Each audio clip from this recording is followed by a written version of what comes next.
Hello बच्चों, मैं निशा सालवी राजस्थान सरकार एवं वेदांता की CSR इनिशिएटिव ई कक्षा में आप सभी का स्वागत करती हूं और इसके टेक्निकल पार्टनर है हमारा मिशन ज्ञान। तो बच्चों, अब तक हमने देखा 12th क्लास के फर्स्ट चैप्टर का पार्ट 1 एंड पार्ट 2, जिसके अंतर्गत हमने देखा कि किस तरीके से आवृतबीजी पादपों में क्या प्रमुख लक्षण है, किस तरीके से जनन क्रियाएं होती है, अलैंगिक जनन कैसा होता है। और आज हम देखेंगे पार्ट 3, जिसके अंतर्गत हम देखेंगे कि आवृतबीजी पादपों में लैंगिक जनन किस तरीके से होता है। तो चलिए स्टार्ट करते हैं अब हमारा थर्ड पार्ट। लैंगिक जनन। लैंगिक जनन होता है पुष्पों के द्वारा, जैसा कि we already teach about you कि किस तरीके से जो होता है कि पुष्प है, पुष्प में चक्र पाए जाते हैं। अब हम देखेंगे कि वो चक्र कौन से होते हैं, पूर्ण विकसित जो पुष्प है वो क्या होता है, नर जनन अंग क्या होता है, मादा जनन अंग कैसे होता है, किस तरीके से वो क्रॉस करते हैं और आगे जाकर के एक नया प्लांट डेवलप करते हैं। ठीक है, तो लैंगिक जनन पुष्पों के द्वारा होता है।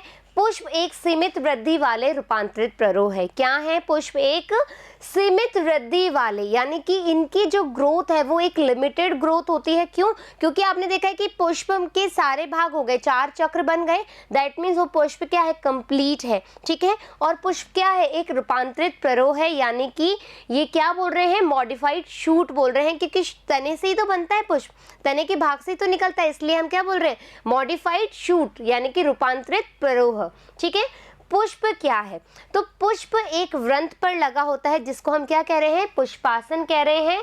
ठीक है, अब देखो ये आपको डायग्राम दिख रहा है, ये जो एक वृंत है, ठीक है, उसको हम क्या कर रहे हैं? पुष्प वृंत कह रहे हैं। एक पेडिकल पे ये लगा होता है। ठीक है, पुष्पासन यानी कि थैलेमस, पुष्प वृंत का शीर्ष भाग चौड़ा होकर के पुष्पासन बनाता है। क्या बोल रही हूं मैं कि आप ये देखो, ये पेडिकल है, ठीक है, यानी कि पुष्प वृंत, ये आगे जा रहा है और धीरे धीरे क्या हो रहा है? यहां से स्प्रेड हो रहा है चौड़ाई की तरफ, और क्या बना रहा है? थैलेमस बना रहा है, जिसको हम क्या बोल रहे हैं? पुष्पासन। क्या बोल रहे हैं? पुष्पासन। ठीक है, फिर हम देखेंगे, ये आप डायग्राम, अभी हम इसको कंटिन्यू समझाएंगे, लेकिन हम पहले यहाँ चलेंगे ताकि हम डायग्राम में तब समझे जब हमें चीजें यहाँ समझ में आए। ठीक है, पुष्प के 4 भाग होते हैं, जिसको हम बाहरी दलपुंज, दलपुंज, पुमंग और जायांग कहते हैं। ठीक है, क्या हो रहा है? अब देखो इस डायग्राम में अच्छे से देखना, ये हमने देखा, ये जो भाग है पेडिकल, पेडिकल आगे जाकर के पुष्पासन बना रहा है, यानी कि थैलेमस बन रहा है, यहाँ तक हमने देख लिया। अब क्या हो रहा है? ये आप डायग्राम देखो, ये थोड़ा सा लाइट डायग्राम है, हम वापस से इस वाले पे चल रहे हैं। ठीक है, क्यों? ताकि और आपको समझ में आए। उसमें भी चलेंगे, मैं आपको उसमें भी समझाऊंगी, हिंदी में है, क्योंकि इंग्लिश में इसलिए बताया क्योंकि ब्राइट डायग्राम हमें नहीं मिल रहा था। तो ये आप डायग्राम देख रहे हो, यहाँ पर ये हो गया हमारा पुष्पासन। फिर यहाँ पर ये जो आपको कलर दिख रहे हैं, ठीक है, ये हो गया हमारा दलपुंज। क्या हो गया? दलपुंज। अब ये जो आपको यहाँ पर जो फ्लास्क के आकार का शेप दिख रहा है ना, ये है स्त्री केसर, यानी कि पिस्टल। अब पिस्टल 3 भागों से बना होता है। ये जो आप देख रहे हो, इसको हम कहते हैं वर्तिकाग्र। ये जो नलिकाकार आकार है, इसको हम कहते हैं वर्तिका। और जो ये अंडाकार वाला भाग है, वो है अंडप। आया, जिसमें अंडों का निर्माण होता है और आगे जाकर के एक जायगोट बनता है। ठीक है, फिर ये जो आप पार्ट देख रहे हो बच्चों, इस तरीके से ये कहलाता है हमारा पुंकेसर। ठीक है, जिसमें ये भी 3 भागों से बना होता है। एक तो होता है पुतंतु, ठीक है, जिसको हम फिलामेंट कहते हैं, पुंकेसर। ठीक है, ये क्या हो गया? नर जनन भाग। तो यानी कि पुष्प में हमने 4 भाग देखे बेसिकली। क्या देखा? एक तो बाहरी दलपुंज, एक दलपुंज और स्त्री केसर, और जो नर है, नर जायांग भाग है, वो हमने देखा, यानी कि 4 पार्ट देखे। अब यह हम इस डायग्राम में देखते हैं, इसमें क्या है? हमने स्त्री केसर और पू केसर को अलग अलग भागों में भी बांट रखा है कि कौन कौन से पार्ट क्या क्या है। ठीक है, तो ये जो हमारा फ्लास्क के आकार का शेप है, वो कौन सा है? स्त्री केसर है, जिसके अंदर ये जो शेप है, ठीक है, ये जो शेप आपको दिख रही है, ये क्या है? यहाँ पर अंडों का निर्माण होता है। किसका? ये अंड कोशिका होती है इसके अंदर और अंडे बनते हैं। ठीक है, और इसको हम बोलते हैं अंडप। ठीक है, फिर ये जो आपको ये लंबी नलिकाकार आकार दिख रहा है, वो है हमारी वर्तिका।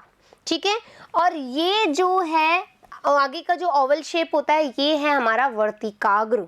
ठीक है, अब ये देखो आप, ये जो डायग्राम है ये है हमारा पूरा नर जायांग भाग का, जिसके अंदर 3 भाग होते हैं। जो सबसे वाला ऊपर वाला भाग होता है ये कहलाता है परागकोश, एक फिलामेंट होता है उसको हम बोलते हैं पूतंतु, और जो परागकोश और पूतंतु आपस में जुड़े हुए होते हैं वो होता है योजी, और इसको मिलाकर के हम कहते हैं पुंकेसर। क्या कहते हैं? पुंकेसर। आया समझ में? देखो बच्चों, जब तक आप फूल को या पुष्प को, है ना, नहीं समझोगे, उसकी शेप को नहीं समझोगे, उसके स्ट्रक्चर को नहीं समझोगे, तो भाई आप जनन क्रिया कैसे समझोगे? हाँ या ना?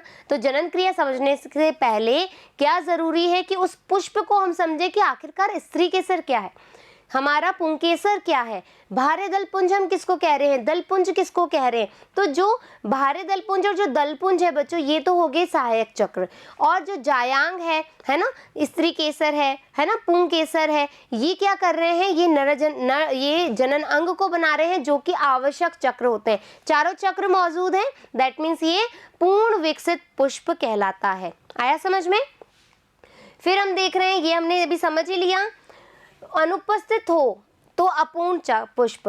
ये देखो बच्चों, चारों भाग उपस्थित हो, जैसा कि मैंने अभी आपको बताया, तो वो पूर्ण पुष्प होता है। एग्जाम्पल है इसका सरसों और मटर। यदि चारों भाग अनुपस्थित हो, क्या है, चारों भाग अनुपस्थित हो, तो उसको हम क्या बोलेंगे, अपूर्ण पुष्प, जैसे लौकी और पपीता। ठीक है। भारे पुंज और दलपुंज बंधे होते हैं, इन्हें इसी वजह से क्या कहते हैं, आवश्यक सहायक चक्र कहते हैं, एसेसरी साइकिल्स कहते हैं, या होल्स कहते हैं। पुमंग व जायांग जनन में प्रत्यक्ष रूप से यानी कि डायरेक्टली पार्टिसिपेट करते हैं। जो पुंकेसर है या फिर हम कहें जायांग और जो पुमंग है, ये क्या कर रहे हैं, डायरेक्टली पार्टिसिपेट कर रहे हैं उस निषेचन की क्रिया में, इसलिए हम क्या बोल रहे हैं, इनको आवश्यक, यानी कि ये मैंडेटरी है, नेसेसरी है। ठीक है। फिर पुष्प के 4 भाग हैं, 4 चक्र हैं। भारे दलपुंज, ये पुष्प का सबसे भारी चक्र होता है, जो कि सेपल से मिलकर बना होता है। ये क्वेश्चन पूछा जा सकता है कि जो भारे दलपुंज है उसकी इकाई बता दो, तो आप बोलोगे सेपल्स। ठीक है। दलपुंज क्या है, पुष्प का दूसरा चक्र जो है दलों से मिलकर बना होता है, जिसको हम पेटल्स कहते हैं। पुमंग, दलपुंज के अंदर का भाग जो है नर जनन भाग, कौन सा भाग, नर जनन भाग, उसको हम क्या कह रहे हैं, पुमंग कह रहे हैं। और इसी तरीके से पुमंग की एक इकाई या सदस्य को हम पुंकेसर कहते हैं। पुंकेसर परागकोश, पूतंतु और योजी से मिलकर बना हुआ होता है। इसी तरीके से हम देखेंगे जायांग, यानी कि जो स्त्री केसर होता है। सबसे भीतरी चक्र जो है, मतलब सबसे अंदर का जो पार्ट है, चक्र है, वोल्स है, वो क्या कहलाएगा, स्त्री केसर। मादा जनन अंग कहलाता है। स्वयं अंडपों से मिलकर बना होता है।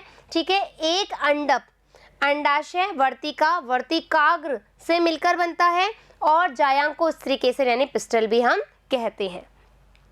अब ये देखो, जनन क्रिया में हमने क्या देखा था कि इसी तरह से लैंगिक जनन, अलैंगिक जनन। लैंगिक जनन में हमने अभी देखा कि पार्ट्स होते हैं फ्लावर के, जिसमें हम 4 पार्ट देखते हैं, 2 होते हैं नेसेसरी और 2 होते हैं हमारे सहायक चक्र। ठीक है। फिर हमने देखा अलैंगिक जनन। अलैंगिक जनन में हमने क्या देखा था कि कायिक प्रवर्धन, कायिक जनन होता है, या फिर प्राकृतिक कायिक प्रवर्धन और कृत्रिम कायिक प्रवर्धन, और इसके अलावा अनिषेक बीजता। ठीक है। तो कृत्रिम जो प्राकृतिक कायिक प्रवर्धन है, उसके अंदर अपन ने देखा था तनों के द्वारा, जड़ों के द्वारा, पत्तियों के द्वारा, जनांगों के द्वारा देखा। फिर हमने देखा कृत्रिम कायिक प्रवर्धन कैसे हुआ, जो सेकंड पार्ट था हमारा चैप्टर का, कर्तन विधि, जिसमें मूल कर्तन, स्तंभ कर्तन। फिर हमने दाब लगाना, टीला दाब, गुट्टी दाब। फिर हमने रोपण देखा, जीवारोपण, फच्चर रोपण, किरीट रोपण और कलम रोपण। हो गया हमारा चैप्टर का सार कंप्लीट। तो इस तरीके से हमने क्या किया, पूरा चैप्टर कंप्लीट कर लिया। बहुत ईजी सा था। हमने क्या देखा, आवृत बीजी पादप क्या है, किस तरीके से जनन क्रियाएं होती है, अलैंगिक जनन क्या है, अनिषेक बीजता क्या है, कायिक प्रवर्धन कर रहे हैं तो कृत्रिम तरीके से कैसे हो रहा है, प्राकृतिक तरीके से कैसे हो रहा है, और इसी के साथ देखा कि लैंगिक जनन क्या है। जब नेक्स्ट चैप्टर आएगा, ठीक है, तो उसमें हम पूरा लैंगिक जनन देखेंगे एकदम अच्छे से कि पुमंग है उसमें कैसा हो रहा है, जायांग है उसमें कैसे हो रहा है, किस तरीके से पार्टिसिपेशन है। बहुत इंटरेस्टिंग सा है, प्रिपेयर रहिएगा। लेकिन ये चैप्टर कंप्लीट करने के बाद अब जो नेक्स्ट पार्ट हमारा आएगा वो होंगे हमारे अभ्यास प्रश्न। एक्साइटेड हो? क्यों हो? क्योंकि ये चैप्टर हमें अब कंप्लीटली आ गया। जैसे ही क्वेश्चन आएगा वैसे ही हम क्विकली आंसर कर लेंगे। तब कर पाएंगे ना जब हमारे नोट्स प्रिपेयर होंगे, जब हमने वीडियोस को अच्छे से देखा होगा, तो आप चुटकियों में सारे आंसर बता सकते हो। तो एक्साइटेड हो नेक्स्ट पार्ट के लिए? जल्दी ही मिलेंगे नेक्स्ट पार्ट के साथ में। अभी जब तक ये पूरा चैप्टर आपको नोट्स बना लेना है। धन्यवाद।